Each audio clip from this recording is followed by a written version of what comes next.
Glória a Deus. Aleluia. Amém. Vamos meditar num texto que está no livro de Ruth, capítulo 1, verso 1 a seguir, até o verso 6. No tempo em que os juízes governavam sobre o povo israelita, sobreveio grande escassez de alimento em toda a terra de Israel.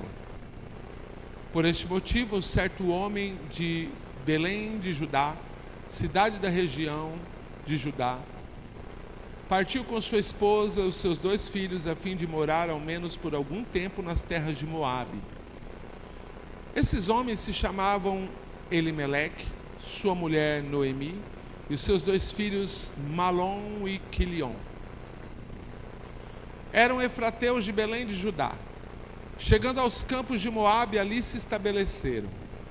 Algum tempo se passou, Elimeleque veio a falecer e Noemi ficou apenas na companhia dos seus 2 filhos solteiros. Logo depois se casaram e suas esposas eram jovens moabitas, uma chamava Orfa e a outra Ruth.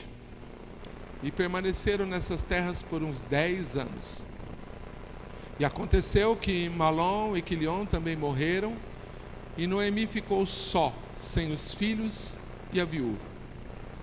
Um dia Noemi soube em Moabe que o Senhor visitara seu povo, provendo-lhe boas colheitas. E então ela se aprontou para deixar Moabe com as suas noras. Glória a Deus. O que mais intriga nessa passagem é que Belém de Judá está enfrentando um tempo de fome. A terra que manava leite e mel agora está assolada pela fome. A terra que Deus prometeu fartura agora está vivendo a escassez. A terra que Deus prometeu que os inimigos não prevaleceriam agora está nas mãos dos inimigos. A terra que Deus disse a Moisés que era uma terra muito melhor, agora não parece tão melhor assim. E aí a gente vai tentar investigar o que é que aconteceu, já que Deus não falha, Deus é fiel. Quando Deus diz que algo vai acontecer, acontece. Mas a gente precisa aprender que Deus ele tem 2 tipos de promessa. Uma é a promessa incondicional. E na promessa incondicional, você não tem participação. Ela é incondicional. Ela depende só de Deus. Você não tem nada a ver com isso. Você pode crer, não acreditar, você pode ignorar que Deus existe. Vai acontecer você querendo ou não querendo. Um exemplo é o retorno de Jesus. As pessoas não precisam acreditar que Ele vai voltar, e mesmo assim Ele vai voltar. As pessoas não precisam acreditar que Ele interfere na raça humana, mas Ele interfere. As pessoas não precisam acreditar que Ele manda juízo, mas Ele manda.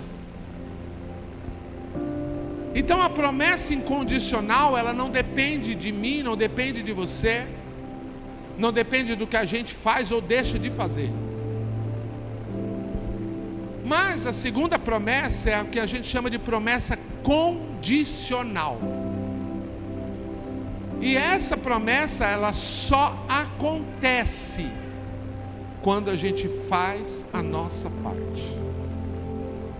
Deus não é responsável por cumprir promessas em que nós não cumprimos a nossa parte no acordo. Deus não pode, aliás, cumprir quando eu quebro o acordo, quando eu não faço a minha parte, quando eu não me comprometo a obedecer a sua voz, a obedecer a sua palavra. e a andar nos seus caminhos. Veja, a promessa de prosperidade ela é bíblica, mas ela obedece um critério, ela obedece uma regra, ela obedece uma lei. E Deus não quebra lei, Deus não quebra princípio.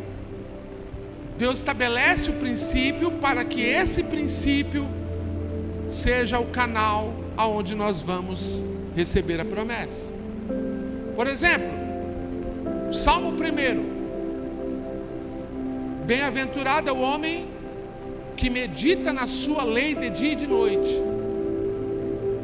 Se ele meditar, ele será como uma árvore plantada junto ao ribeiro de águas, aonde ele vai produzir o seu fruto mesmo em tempo de seca, e tudo que ele fizer prosperará. Olha só, a prosperidade condicional a meditar na palavra, a obedecer a palavra. Agora, a Bíblia ela não é seletiva. Eu não posso escolher o que eu obedeço e escolher o que eu não quero obedecer. Eu não posso, isso aqui eu concordo, isso aqui eu não concordo. Porque não é algo que eu preciso concordar. A lei de Deus, ela estabelece para que todos vivam por ela. Se fizer bem, essa lei abençoa. Se fizer mal, essa lei disciplina. Então, quando eu leio o livro dos Juízes, é aí que eu começo a entender como é que a fome chegou nessa terra. Como que a fome, volta para o verso 1. Já está no verso 1. Como que a fome chega na terra que ele falou que não teria fome?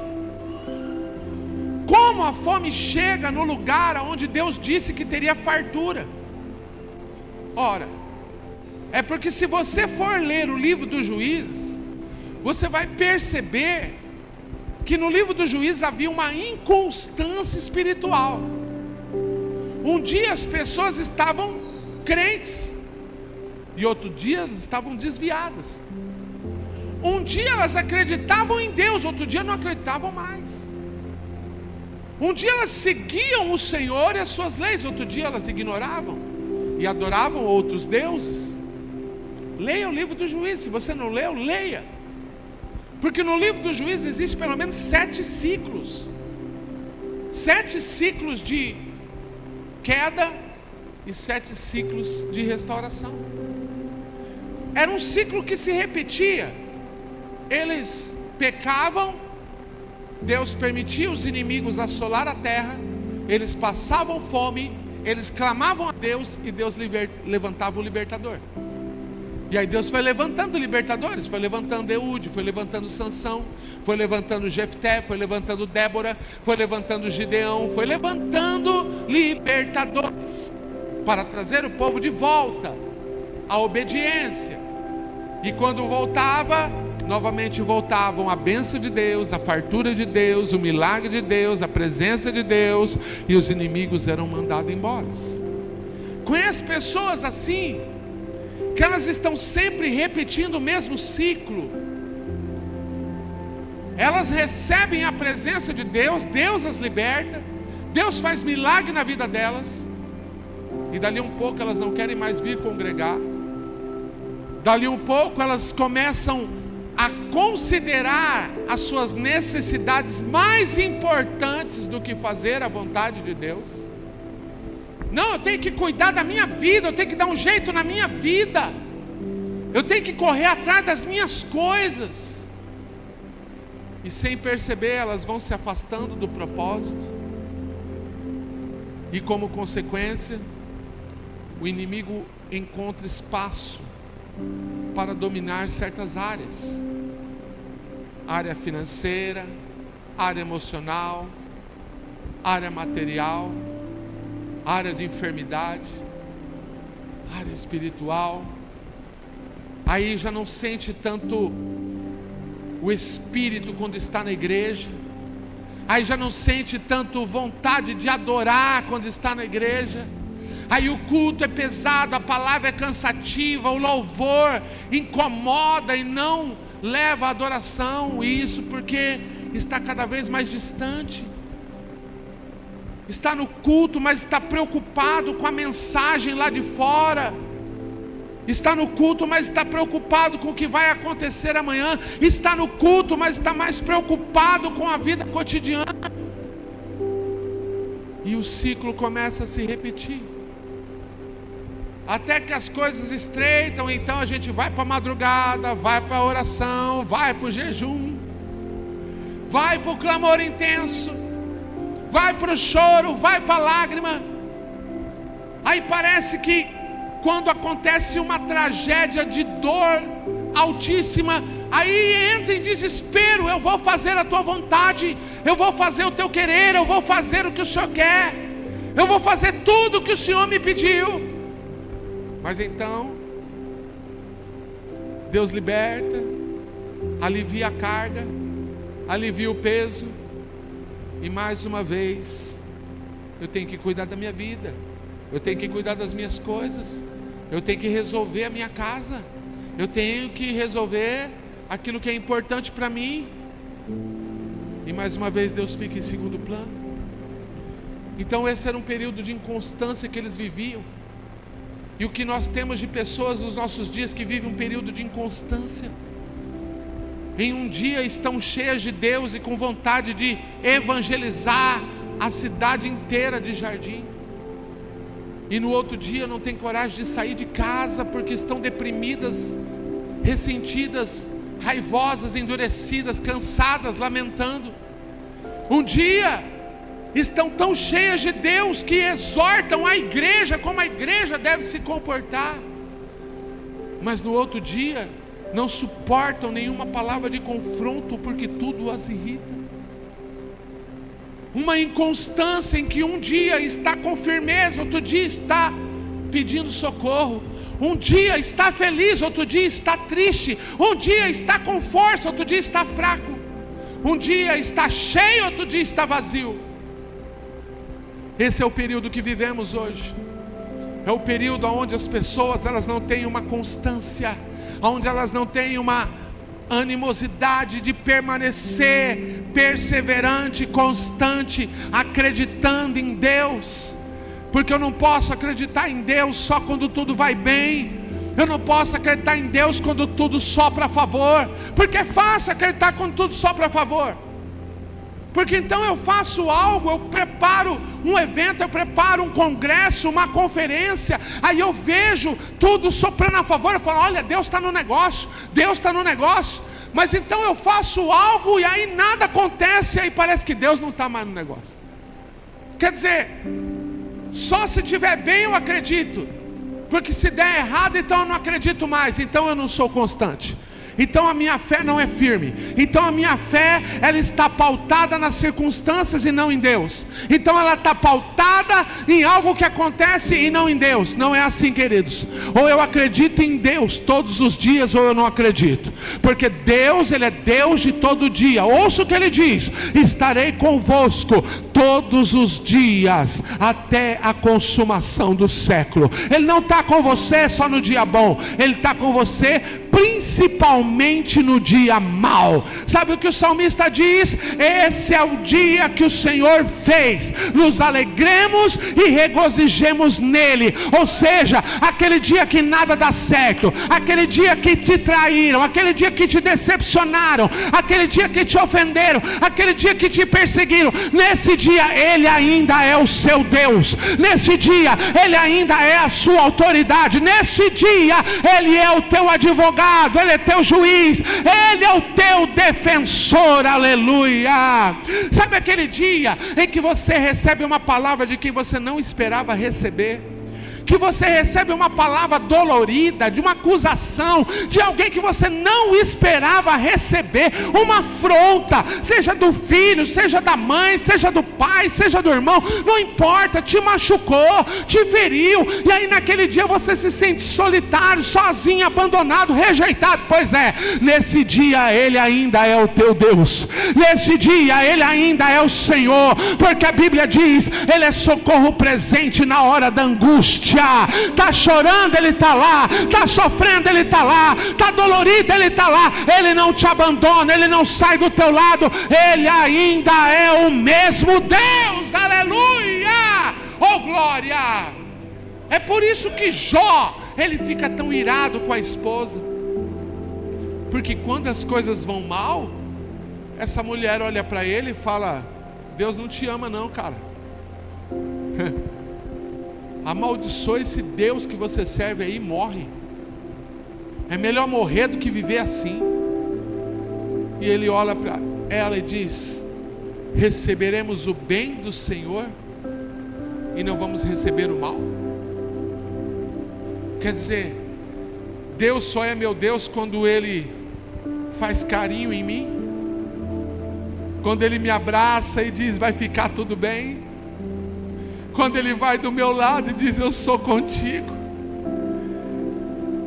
quando Ele me corrige, me disciplina, me orienta, me coloca no caminho e diz: se posiciona, tem bom ânimo, abandona esse mau caminho e comece a andar aonde eu direcionei a tua vida. Quer dizer, nesse dia ele não é o que Jó está dizendo. Então a primeira marca deste povo aqui é essa marca da inconstância, essa marca aonde eles escolhem como servir a Deus. É o Deus da barganha para eles. Se Deus me abençoar, eu faço. Se Deus abrir a porta para mim, eu vou servir Ele pelo resto da minha vida. Crentes barganheiros, crentes que fazem barganha. Vamos ver se Deus cura mesmo. Se Ele curar, eu não falto culto nenhum. Se Ele fizer um milagre, eu não falto mais. Se Ele me abençoar, eu vou devolver o dízimo. Se Ele abrir a porta para mim, aí eu vou evangelizar. Se Ele arrancar de mim esse espinho, aí então eu vou fazer a obra dEle. E pensa num Deus que não é subordinado a nada. Pensa num Deus que ele ouve de Paulo: Senhor, retira de mim esse espinho que está machucando, retira de mim esse espinho que está me ferindo. E ele olha para Paulo e diz: esse espinho vai ficar aí, Paulo. Por quê, Senhor? Porque a minha graça te basta. Porque na minha graça você vai fazer a obra, na minha graça você vai fazer o meu trabalho, na minha graça eu vou te fazer chegar longe. O espinho vai ficar aí, porque o meu poder se aperfeiçoa na fraqueza. Aleluia, eita, glória a Deus. Deus não precisa afinar a voz de ninguém para curar. Porque se Deus precisasse afinar a voz de alguém para curar, Ele salvava os grandes cantores deste mundo para poder salvar. Ele usaria Roberto Carlos, usaria tenores, usaria os cantores que a gente conhece aí, que tem uma voz, meu Deus. Mas Deus não é assim. Ele não precisa do homem. Ele não precisa da voz do homem, da habilidade do homem, da ferramenta humana. Ele é Deus. Ele pega alguém que não sabe nada, não fala nada, não vê nada, não enxerga nada, dá uma chuveirada da graça, enche do Espírito, acrescenta sabedoria, e com a voz que ninguém dá bola, e com a voz que muita gente rejeita, Ele cura, batiza no Espírito Santo, liberta e faz acontecer, para que todo mundo olhe e veja: quem faz é Deus, quem opera é Deus, quem realiza é Deus, a glória é dEle, o poder é dEle, a autoridade é dEle, a adoração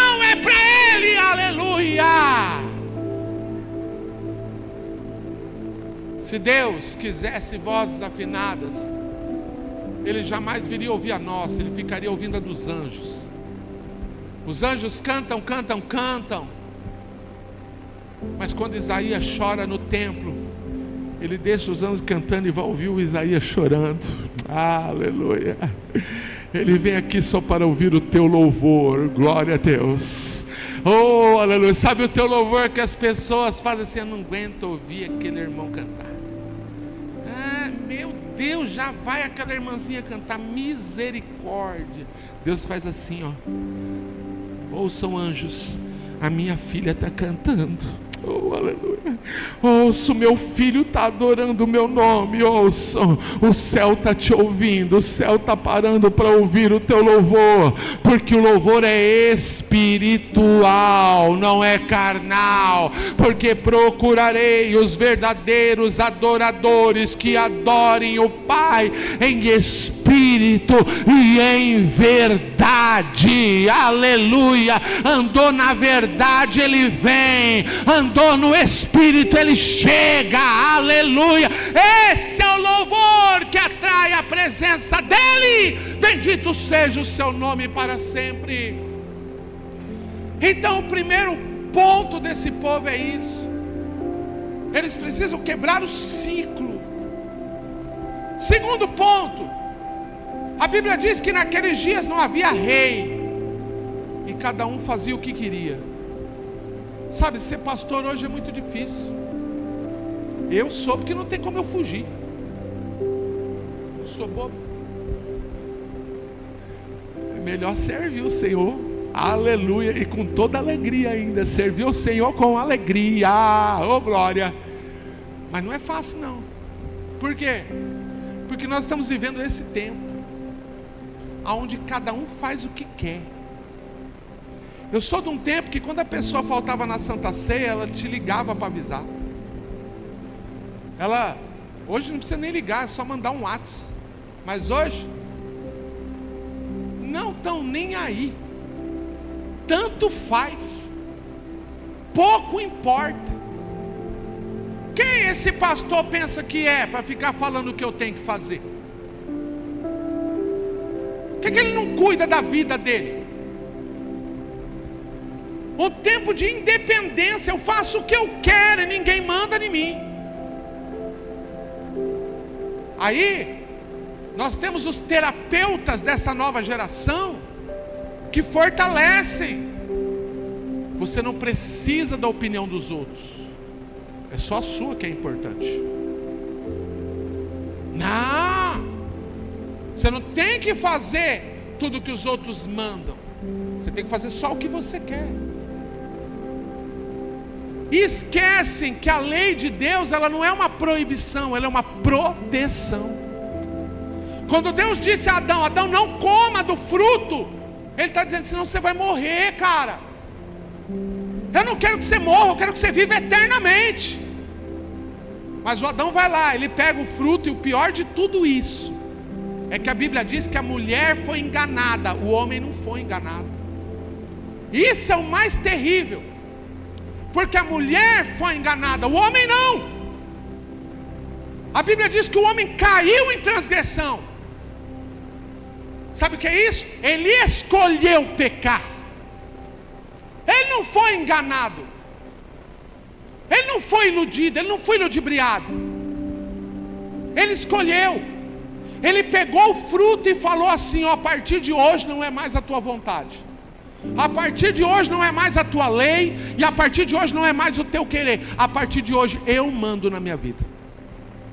É a minha vontade, é o meu querer, é a minha lei. Seja feita a minha vontade e não a sua.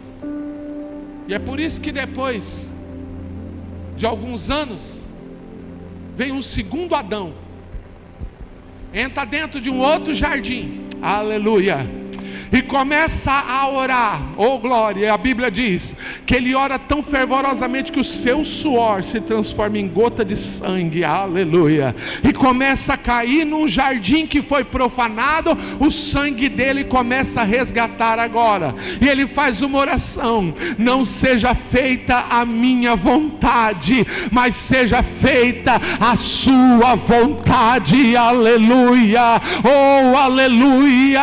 Obedecer a Deus ainda é a melhor opção, obedecer a sua voz ainda é o caminho.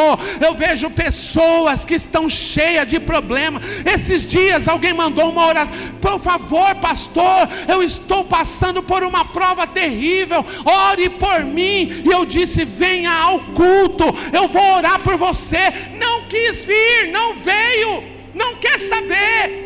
Aí eu mandei: nunca mais eu te convido para o culto, você sabe o caminho, você conhece a igreja, e o dia que você sentir coragem, você volta. A casa é do Pai, a porta está aberta para você, e Deus está lá para te receber, mas quem tem que voltar é você. Não vou mandar oração, não vou ficar mandando oração, porque não sou de pirona, porque não sou de clofenaco para aliviar a dor. Há um Deus aqui que pode curar, há um Deus aqui que pode libertar, há um Deus aqui que pode sarar, há um Deus aqui que pode restaurar por completo.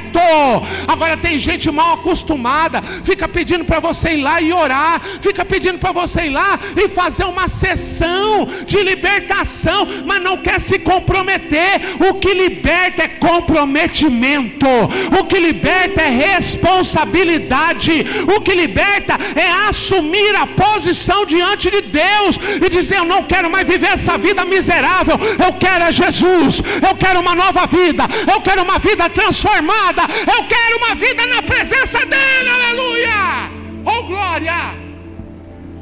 Então uma outra menina mandou para mim e disse: pastor, eu quero voltar para a igreja e eu não consigo, eu não tenho força.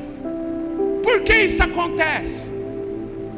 Eu disse para ela: porque você se acostumou a uma rotina de pecado, e você não está disposta a quebrar essa rotina. Ela falou: vixe, meu Deus. Eu posso te iludir também. Se você preferir, eu posso te iludir. Eu posso dizer que essa fraqueza é o diabo que está te tentando, que está te oprimindo. Eu posso dizer que são trabalhos que alguém fez para você. Mas se você quer a verdade é essa. Se você quiser voltar, você volta hoje. Se você quiser que a tua vida mude, ela muda agora. O problema é que você não está disposta a mudar a tua rotina de pecado.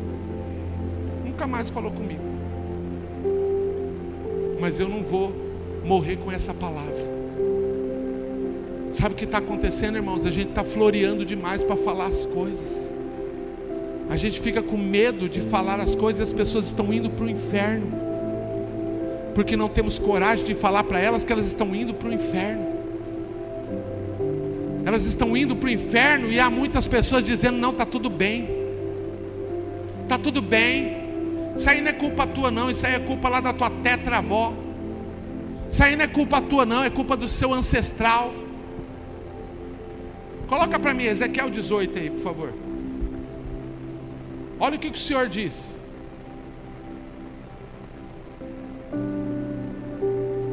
Só abrindo um leque aqui. Ezequiel 18,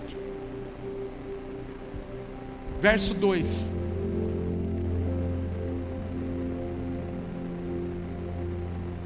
Que quereis dizer quando citais esse antigo adágio no meio do povo de Israel?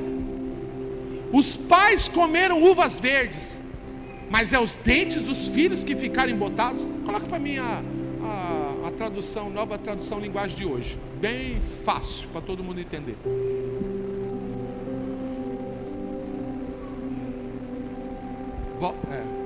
Por que será que na terra de Israel o povo vive repetindo o ditado que diz: os pais comeram uvas verdes, mas foram os dentes dos filhos que ficaram ásperos?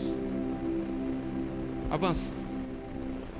Juro pela minha vida, diz o Senhor, vocês nunca mais repetirão esse ditado em Israel, pois a vida de todas as pessoas pertence a mim. Tanto a vida do pai quanto a vida do filho são minhas.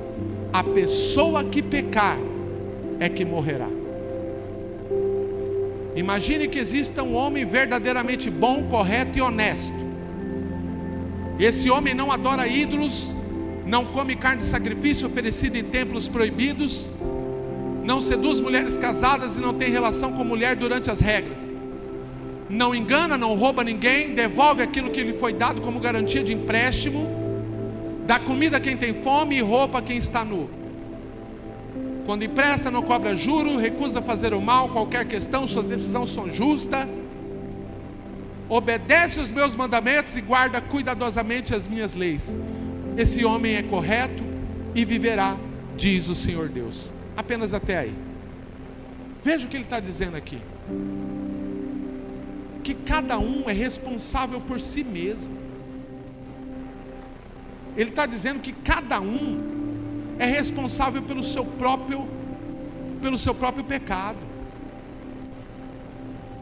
Que cada um vai dar conta de si diante de Deus. Coloca para mim Romanos capítulo 14, verso 12. Assim, cada um de nós prestará conta de si mesmo a Deus.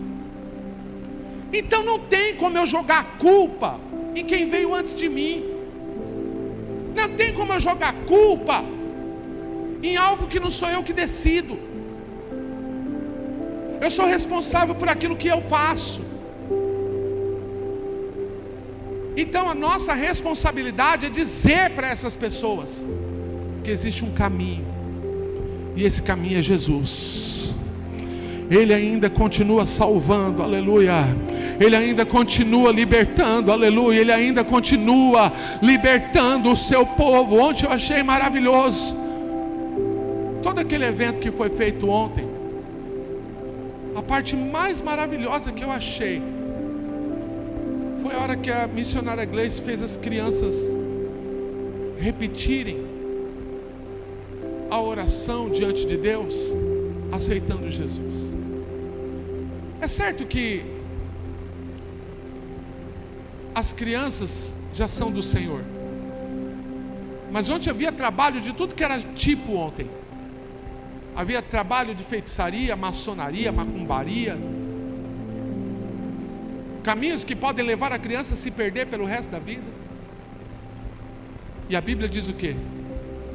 Ensina a criança no caminho que ela deve andar, e quando ela crescer, porque aqui tem gente, irmãos, que ia para a igreja quando era criança, pastor ia para a igreja quando era criança, mas ela não cresceu dentro da igreja, ela viveu no mundo, mas quando ela era criança, ela foi levada para a igreja. Aí lá ela aprendeu louvor, ela aprendeu que Jesus existia. E quando chegou a idade adulta, é o que diz o texto: quando crescer, não se desviará dele. Porque essa palavra ela é poderosa. Essa palavra ela é poderosa, ela pode salvar.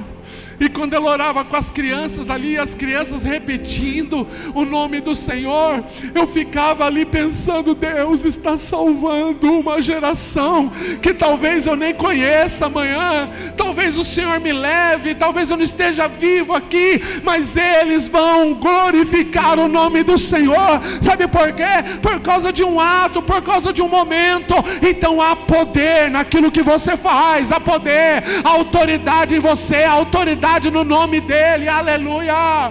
Deus não precisa de muita coisa para salvar, ele só precisa que alguém mostre o caminho.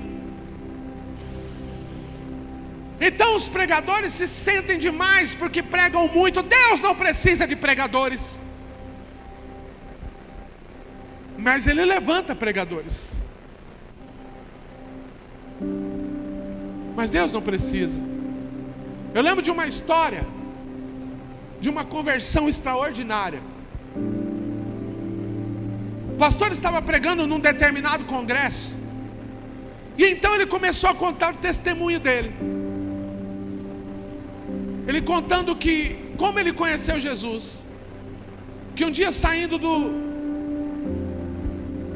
de uma loja, ele foi assaltado em São Paulo. E quando o ladrão foi assaltá-lo, o ladrão sacou da arma e atirou nele. Então ele ficou ferido ali, mas conseguiram levar ao hospital.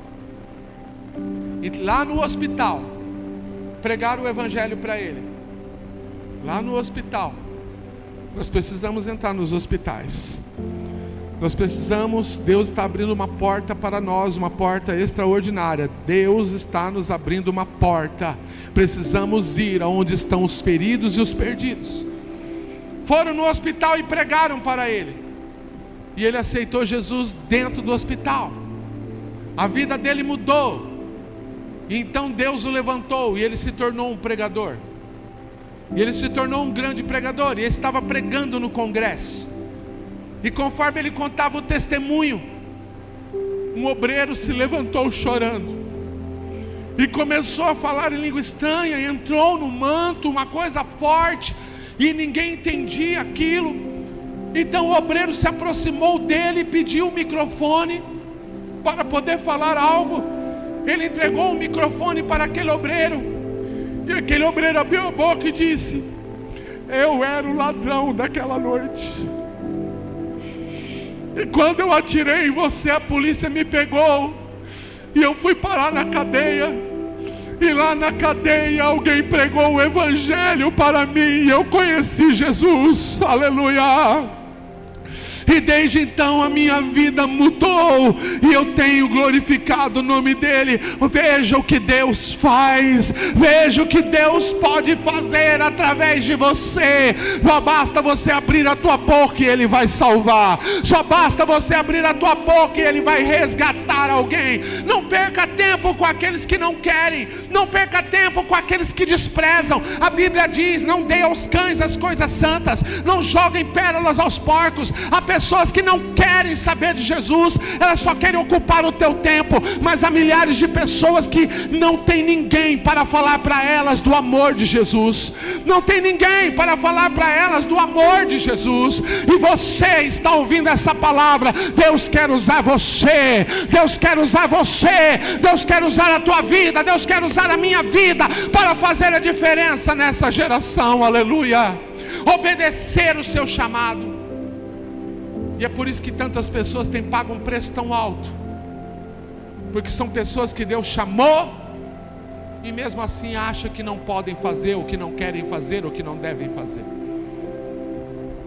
Aí são obrigadas a encontrar com o ventre do grande peixe, e só quando experimentam a morte ou o medo de morrer, clamam ao Senhor. Não há essa necessidade.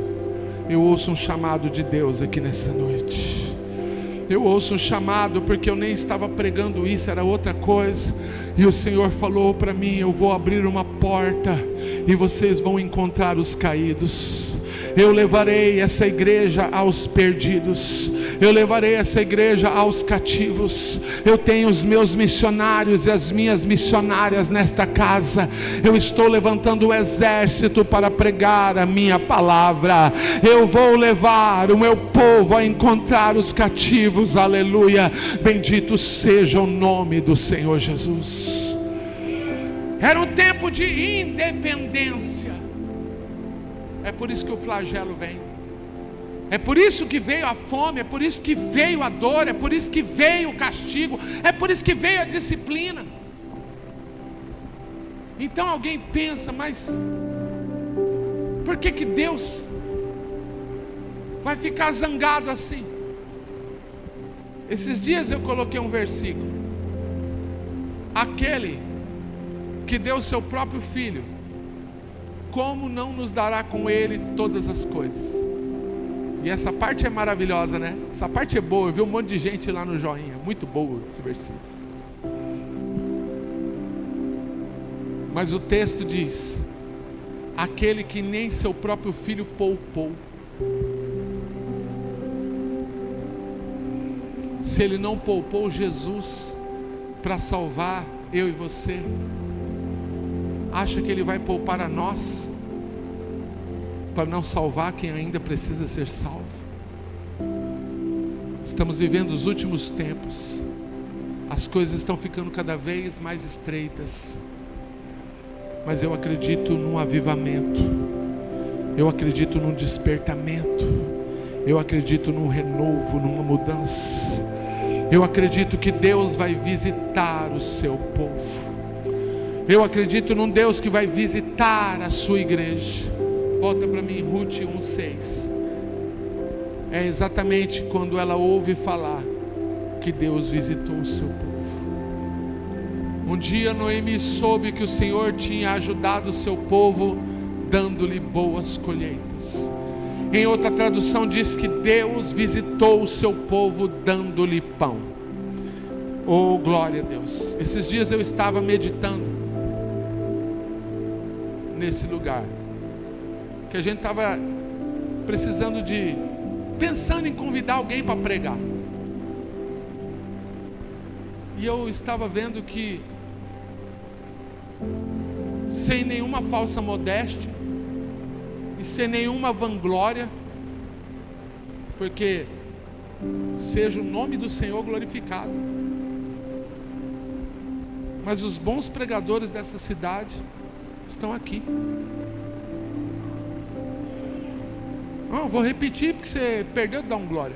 Os bons pregadores desta cidade estão aqui, nessa igreja, estão aqui. Estão aqui. Eu já tentei olhar para outros lugares. Deus fez uma promessa para mim, e o Senhor está cumprindo cabalmente aqui neste lugar. E vou dizer para você, tem mais gente para Deus levantar aqui ainda. Tem mais gente que Deus está preparando para assumir essa posição de proclamar a sua palavra poderosa neste lugar. Podem falar qualquer coisa, mas vão dizer deste lugar: é o lugar que Deus visita, é o lugar que Deus opera, é o lugar que Deus fala no meio do seu povo. Aleluia. Se coloque de pé em nome de Jesus.